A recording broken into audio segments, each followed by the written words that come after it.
जय माता दी दोस्तों, आज की वीडियो है शिव महापुराण अध्याय 5। सूत जी बोले, शौनक, एक दिन चंचुला आनंद में मग्न उमा देवी के पास गई।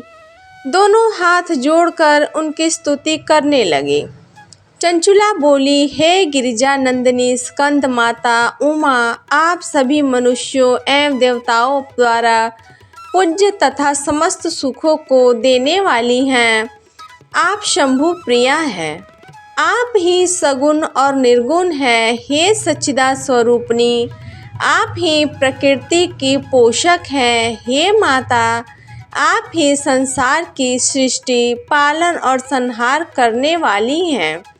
आप ही ब्रह्मा, विष्णु और महेश को उत्तम प्रतिष्ठा दिलवाने वाली परम शक्ति हैं। सूत जी कहते हैं, शौनक, चंचुला इस प्रकार देवी की स्तुति कर शांत हो गई। उसकी आंखों में प्रेम के आंसू उमड़ आए। तब शंकर प्रिया भक्त वत्सला उमा देवी ने बड़े प्रेम से चंचुला को चुप कराते हुए कहा, सखी चंचुला, मैं तुम्हारी स्तुति से प्रसन्न हूँ। बोलो, क्या वर मांगती हो? चंचुला बोली, हे गिरिजा कुमारी, मेरे पति विदुंग इस समय कहाँ हैं? उनकी कैसी गति हुई मुझे बताएं और कुछ ऐसा उपाय कीजिए ताकि हम फिर से मिल सकें। हे महादेवी, मेरे पति एक शूद्र जाति वैश्य के प्रति शाक्त थे और पाप में डूबे रहते थे। गिरिजा बोली, बेटी, तुम्हारा पति विदुंग बड़ा पापी था। उसका अंत बड़ा भयानक हुआ। वेश्या का उपभोग करने के कारण वह मूर्ख नरक में अनेक वर्षों तक अनेक प्रकार के दुख भोग कर अब शेष पाप को भोगने के लिए विंध्य पर्वत पर पिशाच की योनि में रह रहा है। वह दुष्ट वहीं वायु पीकर रहता है और सब प्रकार से कष्ट सहता है। सूत जी कहते हैं, शौनक, गौरी देवी की यह बात सुनकर चंचुला अत्यंत दुखी हो गई। फिर मन को किसी तरह स्थिर करती हुई दुखी हृदय से माँ गौरी से उसने एक बार फिर पूछा, हे महादेवी, मुझ पर कृपा कीजिए और मेरे पापी पति का उद्धार कर दीजिए। कोई ऐसा उपाय बताइए जिससे मेरे पति को उत्तम गति की प्राप्ति हो सके। कृपा गौरी देवी ने कहा, यदि तुम्हारा पति विदुंग शिव पुराण की पुण्य उत्तम कथा सुने तो वह दुर्गति को पार करके उत्तम गति का भागी हो सकता है।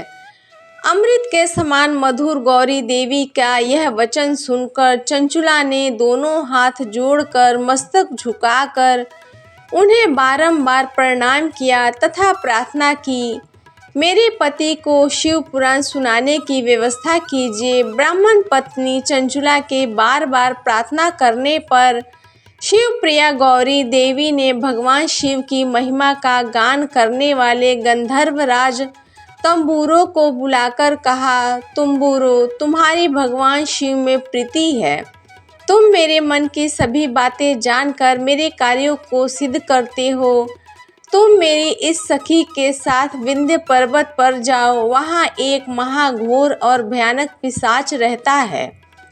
पूर्व जन्म में वह पिशाच विदुंग नामक ब्राह्मण मेरी इस सखी चंचुला का पति था। वह वैश्यगामी हो गया। उसने स्नान, संध्या आदि नित्य कर्म छोड़ दिए। क्रोध के कारण उसकी बुद्धि भ्रष्ट हो गई। दुर्जनों से उसकी मित्रता तथा स्वजनों से द्वेष बढ़ गया।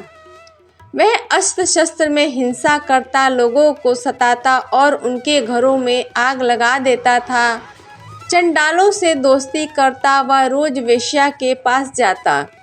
पत्नी को त्याग कर दुष्ट लोगों से दोस्ती कर उन्हीं के संपर्क में रहता। वह मृत्यु तक दुराचार में फंसा रहा। मृत्यु के बाद उसे पापियों के भोग स्थान यमपुर ले जाया गया। वहाँ घोर नरकों को सहकर इस समय वह विंध्य पर्वत पर पिशाच बनकर रह रहा है और पापों का भोग भोग रहा है।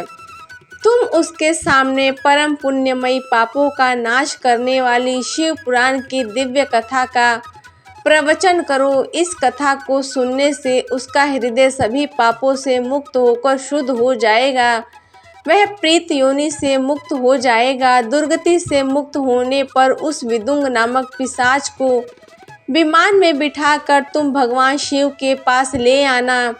सूत जी कहते हैं, शौनक, माँ उमा का आदेश पाकर गंधर्व राज तंबूरों प्रसन्नतापूर्वक अपने भाग्य की सराहना करते हुए चंचुला को साथ लेकर विमान से पिशाच के निवास स्थान पर विंध्य पर्वत गया। वहां पहुंचकर उसने उस विकराल आकृति वाले पिशाच को देखा। उसका शरीर विशाल था, उसकी ठोड़ी बड़ी थी। वह कभी हंसता, कभी रोता और कभी उछलता था। महाबली तंबूरों ने विदुंग नामक पिशाच को पाशों से बांध लिया। उसके पश्चात तंबूरों ने परम उत्तम शिव पुराण की अमृत कथा का गान शुरू किया। उसने पहले विदेश्वरी संहिता से लेकर 7वीं वायु संहिता तक शिव पुराण की कथा का स्पष्ट वर्णन किया। सातों संहिताओं सहित शिव पुराण को सुनकर सभी श्रोता कृतार्थ हो गए। परम पुण्यमयी शिव पुराण को सुनकर पिशाच सभी पापों से मुक्त हो गया। उसने पिशाच शरीर का त्याग कर शीघ्र ही अपना दिव्य स्वरूप धारण किया। उसका शरीर गौर वर्ण का हो गया। शरीर पर श्वेत वस्त्र एवं पुरुषों के आभूषण आ गए। इस प्रकार दिव्य देहधारी होकर विदुंग अपनी पति चंचुला के साथ स्वयं भी भगवान शिव का गुणगान करने लगा। उसे इस दिव्य रूप को देखकर सभी को आश्चर्य हुआ। उसका मन परम आनंद से परिपूर्ण हो गया। सभी भगवान महेश्वर के अद्भुत चरित्र को सुनकर कृतार्थ हो गए। उनका यशोगान करते हुए अपने अपने धाम को चले गए। विदुंग अपनी पत्नी चंचुला के साथ विमान में बैठकर शिवपुरी की ओर चल दिया।